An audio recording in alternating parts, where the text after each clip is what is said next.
Olá, sejam todos muito bem-vindos a esse bate-papo sobre agronegócio, mas também é sobre propósito, sobre mulher, maternidade, carreira. E comigo aqui a Luciana Martins, que é diretora executiva do Grupo Conecta e conselheira de grandes empresas, com uma trajetória toda voltada para o setor do agro, que parece ser o seu propósito, né, Luciana? Conta pra gente, seja muito bem-vinda.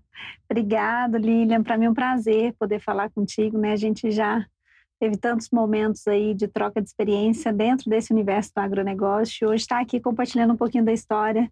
E o agro é isso. Eu brinco que o agro me escolheu para estar nele, né? Eu não venho de uma família de produtores, não tenho essa característica de, já nasci na terra. Não, a terra me escolheu.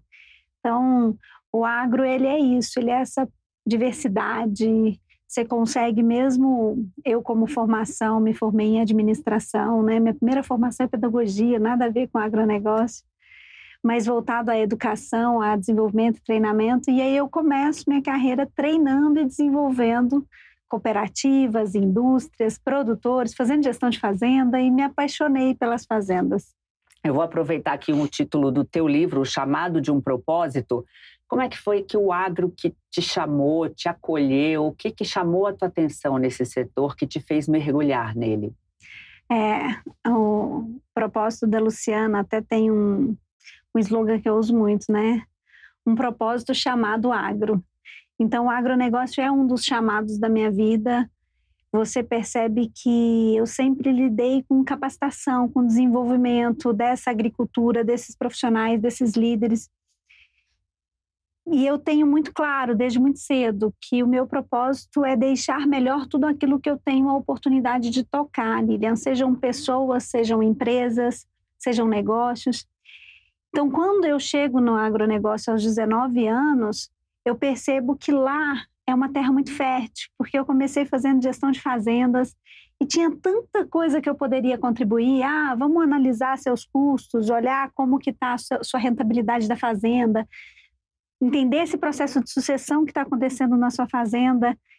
E o propósito do agro mexeu profundamente com a Luciana de falar assim, eu quero estar aqui, é aqui que eu vou germinar, é aqui que eu vou florescer. E aí tem um longo caminho aí de 20 anos seguindo esse propósito. E é engraçado, é interessante que a gente vê que as pessoas que atuam no agronegócio trabalham e trabalham muito e fazem um trabalho brilhante para o desenvolvimento do país, para o PIB do país.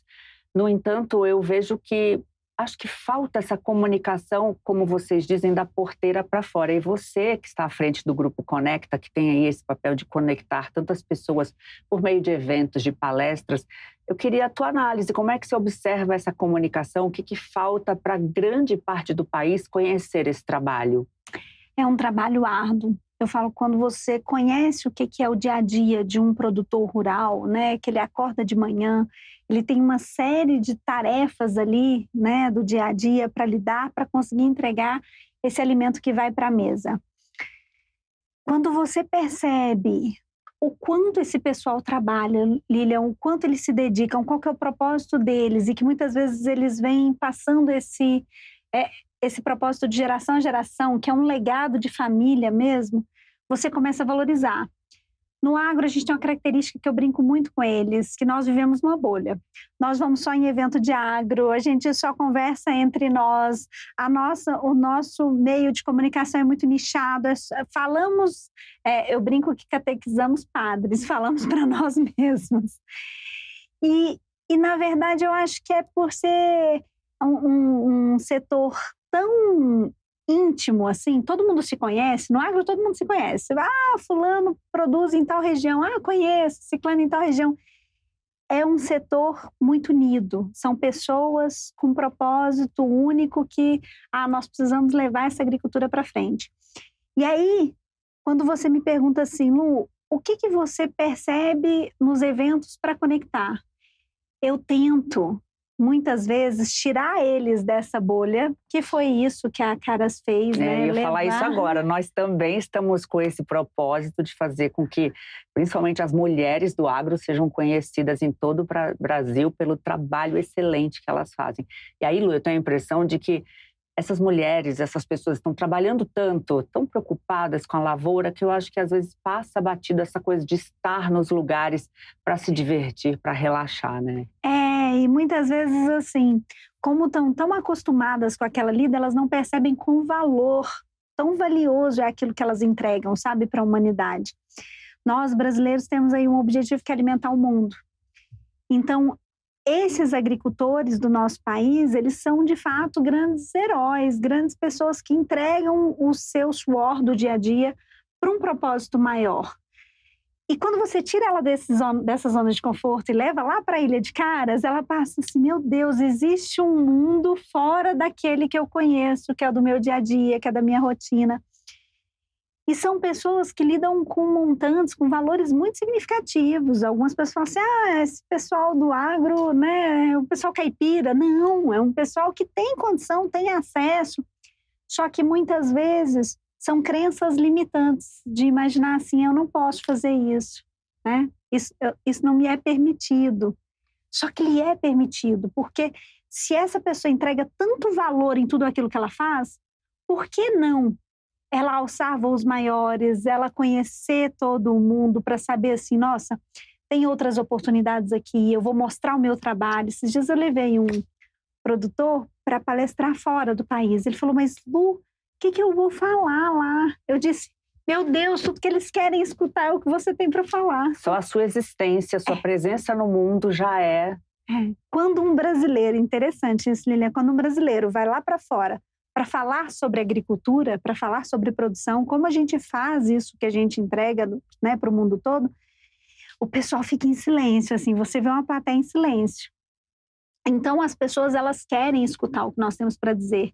E eu acho que cabe a nós, como veículos condutores, para mostrar para quem está dentro do campo que o que ele faz tem tanto valor que todo mundo lá fora quer escutar.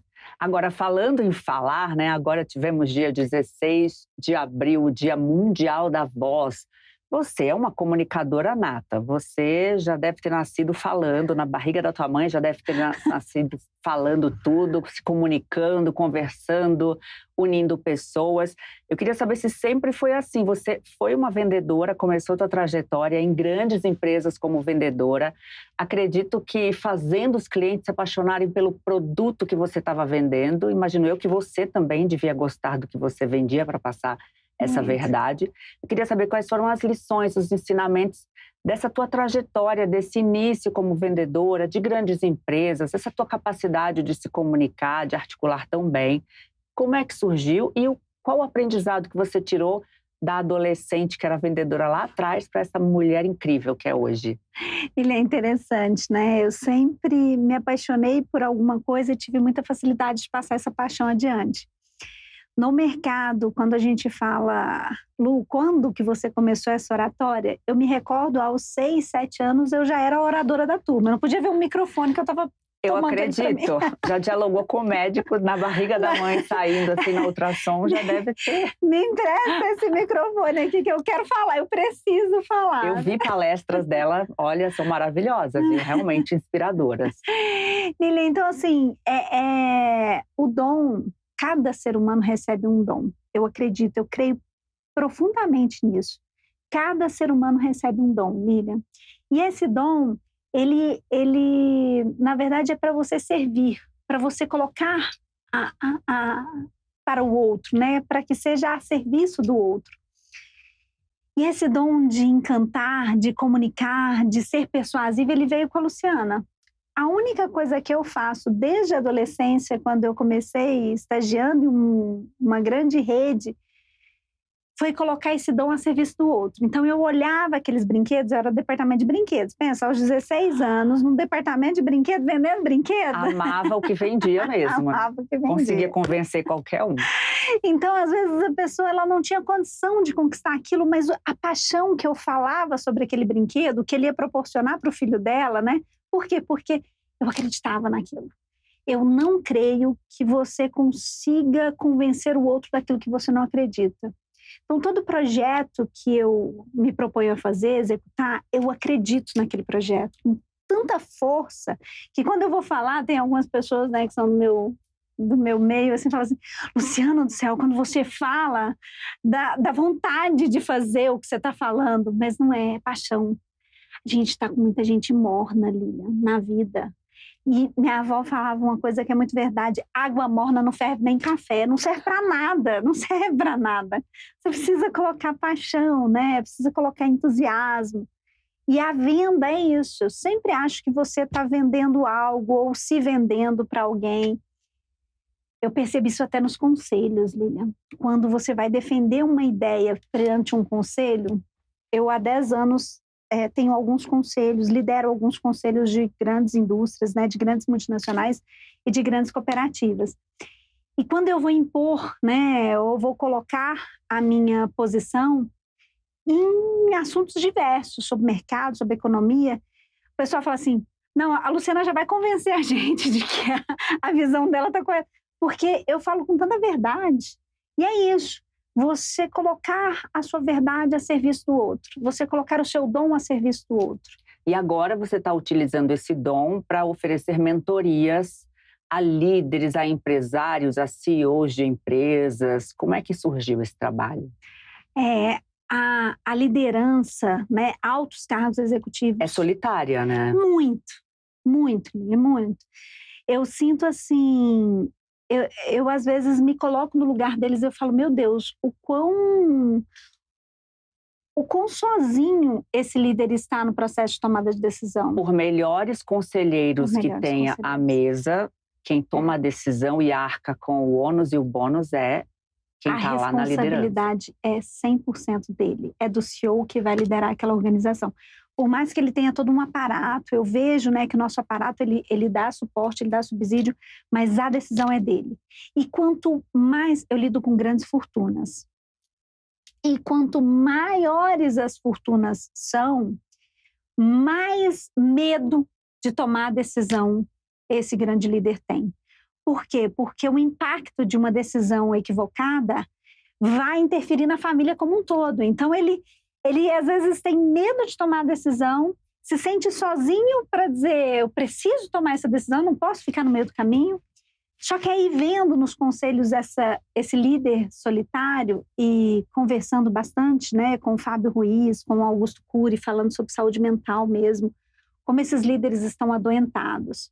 A grande maioria dos líderes que eu tenho a convivência, eles tomam remédio para dormir, eles tomam remédio para acordar, eles tomam remédio para ansiedade. Eles estão o tempo todo tendo que gerir emoções que muitas vezes fazem muito mal para esse ser humano. E aí nós pensamos, por que não ser o suporte? Por que não dar esse suporte? Então a mentoria é uma mentoria de negócios, mas também uma mentoria de emoção, de gestão de emoção, de sucessão. É uma mentoria para a construção de legados. É uma mentoria para altas lideranças, né? Aquele que já chegou no topo, mas que ele precisa desse suporte, porque ele está lá no topo e ele, na maioria das vezes, Lilian, está sozinho. Eu ia te perguntar em relação ao principal desafio desse líder, desse cara que atinge o topo, atinge o seu objetivo. Ele chegou lá, ele estava lutando tanto e, de repente... Parabéns, agora você é presidente dessa empresa. Mas pelo que você falou, só com essa pincelada eu já vi que a questão emocional é um grande desafio aí. Até porque muita gente não está acostumada a lidar com as próprias emoções. É o que você falou, mascara, toma remédio, usa alguma coisa para não entrar em contato com elas. Exato, que está errado, né? Que está errado. Porque aí, na verdade, você não trabalha aquela emoção que você está sentindo. E a gente percebe o seguinte, que esses altos escalões, quando você chega em patamares muito grandes, muito significativos, até a nível de monetização, né, grandes fortunas, você tende cada vez menos a lidar com essas emoções. E essas emoções é o que nos fazem. Tem gente que, né, durante anos a gente falava em inteligência emocional e o Augusto Cury, ele fala uma coisa que é perfeita. A emoção é burra. Não existe inteligência emocional. Isso é uma inverdade. Existe uma gestão sobre a sua emoção, mas inteligência emocional não. Então, eu posso ter o conhecimento sobre gestão, sobre mercado, eu atuo, né, na frente de mercado e de propósito. Então, o que eu entrego dentro da mentoria é mercado e propósito, o Fábio cuida mais da parte de finanças, gestão, governança, E o Augusto Cury fica cuidando da mente. E ele que cuida da mente de grandes celebridades. Assim, às vezes ele, né, fala, estou cuidando de tal personalidade. Você fala assim, meu Deus, mas eu jamais imaginei que necessitaria, né? Quanto maior a celebridade, quanto maior o reconhecimento, maiores são os desafios, enquanto emoção. E que bom que essa pessoa está buscando esse conhecimento, essa mentoria, para que, né, não tenha uma decisão impensada, uma irritação, possa colocar tudo a perder. É bem importante isso. Muito, porque é um tripé. Você cuida de mercado, você cuida de negócios, você cuida de propósito, de legado, para saber o que você vai deixar aqui no mundo, mas você cuida também das emoções, você gera essas emoções, você constrói esse elo de ligação. Então, eu senti que nos conselhos, que é o que eu mais empreendo, o que eu mais faço hoje, é trabalhar como conselheira, né? É ser conselheira de grandes empresas, principalmente na questão de acesso ao mercado, porque é uma coisa que me encanta, acessar o mercado. Mas, através do conselho, eu percebi que esses líderes precisavam mais do que simplesmente uma conselheira que ajuda a tomar decisão estratégica dentro da empresa. Ele precisa se cuidar dentro desse tripé. O que é um bom líder na tua visão, Lu? Olha, eu acho que um bom líder é aquele que consegue entender que ele não entrega sozinho. Então, um bom líder é aquele que é um bom gestor de pessoas. Lilian, eu já vi grandes profissionais péssimos líderes. Péssimos líderes. Porque, às vezes, a pessoa acha que chegar no topo dessa liderança tem a ver, Lilian, com você conquistar um bom EBITDA, fazer um faturamento, dobrar o volume de vendas. Só que, na verdade, ele faz isso com um esforço muito grande, muito do braço, vamos fazer, só que ele não constrói. Ele constrói um castelo de cartas e ele não constrói o pilar de sustentação, que são as pessoas. Porque ele pode até, por força mesmo, eu já vi grandes líderes tratorando grandes equipes, para conseguir entregar resultados, entregou para o acionista, entregou resultados que sejam significativos, só que não é sustentável. E a que preço, né? A que preço? Então, você fala assim, o ápice da liderança, ele está assim, em você conseguir tirar o melhor do que as pessoas possam te fornecer, do que o seu time possa te fornecer. Uma vez eu estava num conselho e o líder abriu a reunião dizendo assim, olha, essa equipe é péssima, isso aqui não vai funcionar porque essa equipe é horrorosa. E eu deixei ele, né? Ele falou palavras muito piores do que eu estou te dizendo aqui agora, de cunho totalmente pejorativo. Deixei ele terminar a fala, eu perguntei assim, quanto tempo esse time está contigo? Aí, tem gente que está aqui tem 10 anos, 15 anos, né? Aí eu refleti, pensei, meu Deus, agora me ajuda, como que eu vou dizer isso para essa criatura? Mas eu disse para ele, mas a equipe é o reflexo da liderança. Mas eu não disse que ele era péssimo, não. Eu só disse isso. Mas disse tudo, para bom entendedor. Aí ele disse, não, essa não é o meu reflexo. Mas se essa equipe está contigo há 10 anos... Então mude. Então faça as alterações que são necessárias para você ter uma equipe condizente com o que você é, né? O que quer mostrar para o mundo. Então não adianta o líder imaginar que a equipe dele é ruim. A equipe ela é reflexo da liderança. Então se eu tenho um time que não performa, se eu tenho um time que não compreende a estratégia, se eu tenho um time que não avança, que é passivo, que não é ativo, que não busca... Está lá na liderança. Que não tem propósito. Que não tem propósito.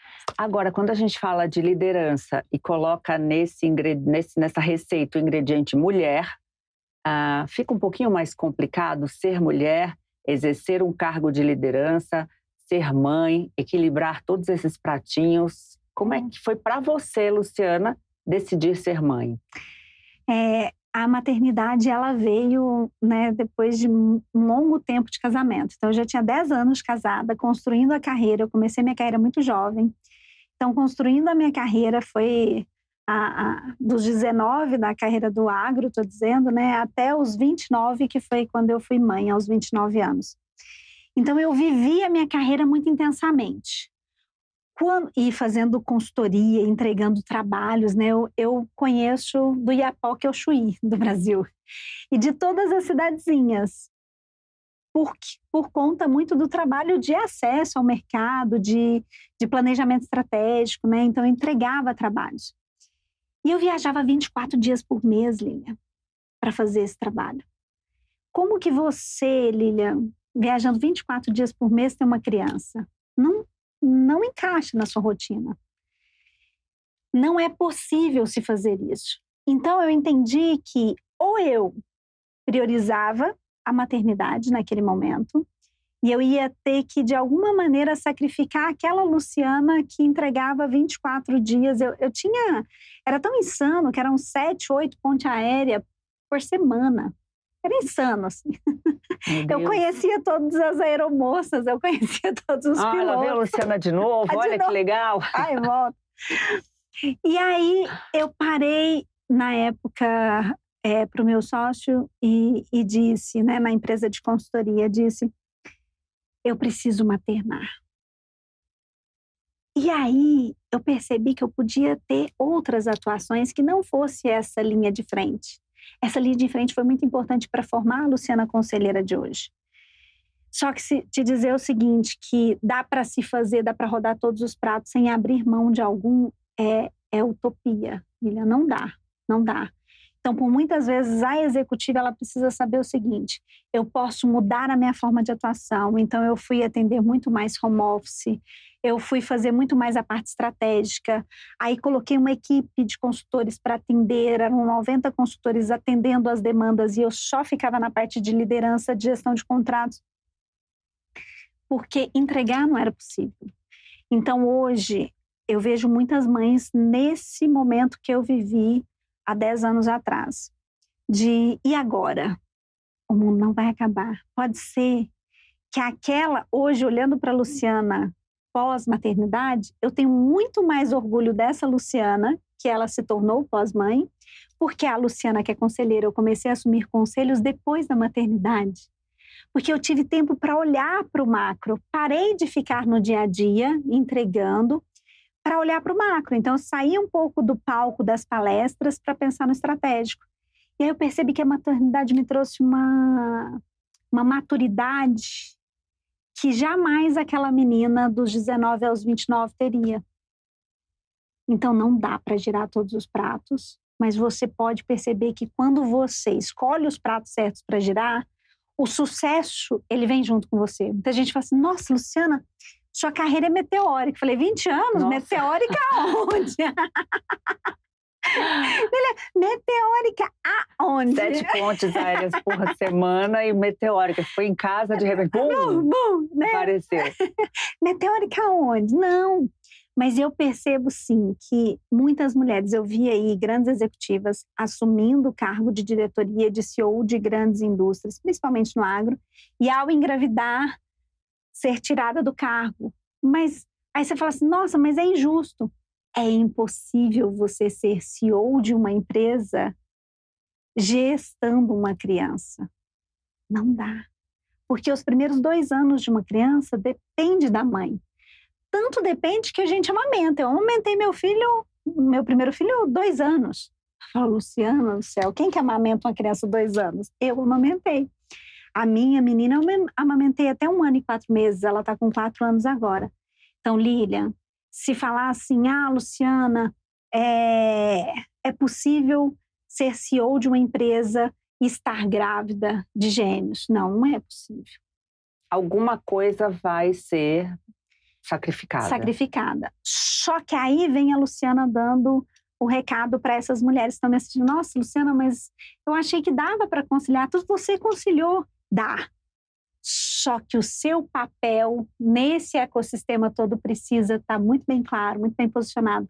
Depois que eu me posicionei nesse papel de conselheira, de executiva, eu percebi a valorização até dessa Luciana, o respeito. Meus pares me respeitam muito, porque eles sabem que eu tenho prato de porcelana e eu tenho prato de plástico. E entre o prato de porcelana e o prato de plástico, eu falo para meus clientes, hoje estou cuidando do meu prato de porcelana, eu sei que você está precisando de mim, mas meus pratos de porcelana também estão. Então, e às vezes essa mudança é até melhor para você, né? Você começa a se enxergar com capacidades que talvez antes da maternidade não teria visto. Não teria visto. A maternidade, ela traz para nós o senso de urgência. Você percebe que você é finito, o medo de morrer. Não sei se você já escutou falar sobre isso. Quando se é mãe, se tem muito medo Medo de morrer porque você tem medo de deixar aquela criança que te é, né, tão preciosa. Será que ninguém vai cuidar tão bem quanto eu cuido dos meus filhos? Essa é a problemática que toda mãe vive. Só que aí você também começa a perceber o que é importante do que é urgente. Aquela matriz de importante, urgente, não importante, ela fica muito clara para você. Você fala assim, isso não é importante. Pode ser que é urgente, porque estão batendo na sua porta, falando que precisa de um minutinho de você. É urgente. Mas isso aqui não vai me levar a lugar nenhum. Isso não é importante. Então, você começa a priorizar melhor. E a maternidade te traz uma visão mais ampla na tomada de decisão. Hoje eu sou uma conselheira muito melhor para tomar decisão porque sou mãe. Então eu consigo ver os dois lados. Quando eu vou tomar uma decisão, por exemplo, que eu preciso fazer um desligamento. Eu preciso fazer um desligamento, eu consigo pensar como que eu posso fazer esse desligamento de maneira que eu vou preservar o meu caixa da empresa, mas de maneira que eu vou fazer uma gestão das emoções, porque aqui eu estou lidando com gente, são pessoas. Então, eu vejo isso, sabe, Lilian? Luciana, eu queria agradecer a tua presença aqui, por contar um pouquinho dessa trajetória tão inspiradora e por ser essa aula que você é para tantas, não vou nem falar só para tantas mulheres, para tantas pessoas que estão assistindo a gente. Obrigada, viu? Eu que agradeço, Lilian. Eu brinco, né, nesse propósito de vida aí, que é deixar melhor tudo aquilo que eu tenho a oportunidade de tocar, é ser melhor a cada dia. É colocar o meu dom a serviço do outro. E foi, para mim, um prazer poder conversar com você aqui. Eu nem vi a hora passar. Delícia de papo. Obrigada, viu? Volte mais vezes para contar mais coisa pra gente. Eu volto sim. Obrigada, Lilian. Obrigada a você que nos acompanhou. Até a próxima.